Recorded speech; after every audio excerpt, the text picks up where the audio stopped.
the left doesn't see any authority within what the right says and vice versa.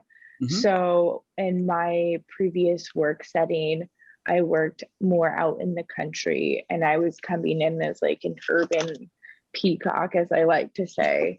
And I would assume that most people assumed that I was left-leaning, progressive, liberal. And so it seemed in a way that they didn't take me super seriously, and even took jabs at like my intelligence and my capabilities. And over time, as they saw that I was open to speaking with them and hearing their opinions that were very right side, that I would actually just listen and take in what they had to say, then they started to give me more respect and confidence in who I was and what I was capable of doing. And I see it, which I do have mostly more left and progressive friends, the same thing as well, where like they're just shut down by whatever somebody on the right has to say. It's just like they already have this like mental blocker on.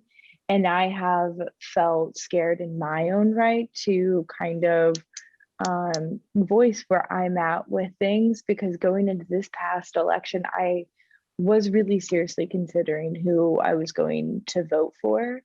And I mean, my close friends and family were like, you're voting for Biden, you're voting for Biden, you're voting for Biden, right? Right. And I didn't want to voice and be like, hey, I'm actually like really taking a step back and looking deeper. Because I kind of think that Trump is a despicable human who has said really gross things. At the same time, I've come to recognize that there are certain things he did during his presidency which were good for the American people and for people around the world. You know, what happened with North Korea, like South Korea's chill and vibing, like that's a better situation going on. Even the Israel-Palestine situation, that's better. And then Trump even like started these programs to help specifically Black people grow businesses and to gain like more professionalism. And you don't hear a lot about these things, but they're real. And I don't think that you can just say, like, just disregard somebody because of some of their actions, or at least not give somebody the capability to be a complex, dynamic human being. So I can still hold disdain for Trump while also recognizing that he has done some good things, and then just step back and take that approach. But I was really afraid to actually voice this kind of stuff during that time. It really didn't feel like I had the space to do so. And that's completely just like how it is in our society now, with the cancel culture and like just being super hip on everything. But I think it also shows once again that behaviors aren't stable, because if people are getting called out for things in the past, you know, we want to cancel people, but then there's also the other side of like, no, growth is possible. Change is possible if people, you know, recognize what they were doing, if it was good and bad, maybe figure out why they were doing it and figure out why it's wrong or how they should act better. And then if they actually do follow through on that, then you could say that that person has changed, right? Very much so. I think if people got together and had conversations like we are right now, then there'd be a lot of change. And that's the purpose of this this YouTube channel and podcast. And actually, I think you're a phenomenal example of why I started this.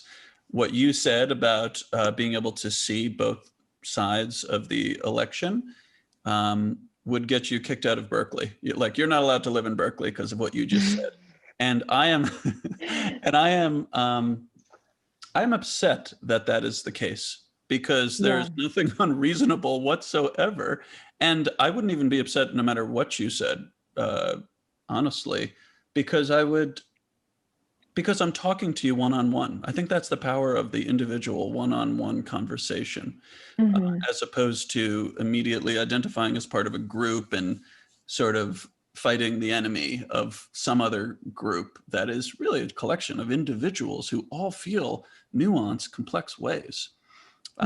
So yeah, I mean, I really appreciate what you said. And I, like you, understand that people come from different places, and I wouldn't be offended if somebody was extremely right wing, or I mean, most people where I live are extremely left wing. Not everybody, but Berkeley is a place that is known for that, and I'm not offended by it. It's an expression of something that's very important to them.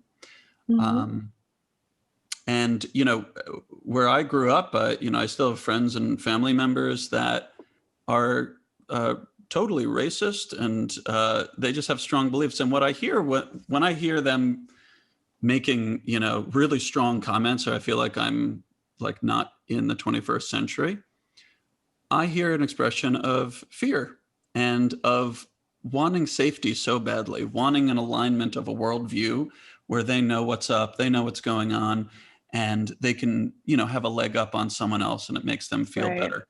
And I feel for them when they do that, because it's a bit of a weak thing to say, to step on another human being.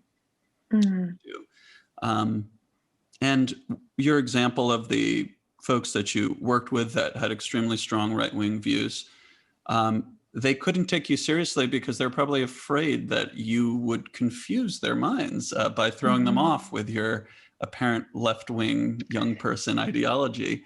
And that would be disorienting for them. And it would be if you were to do that. So they would have to put you in I don't respect those liberals like Madi place.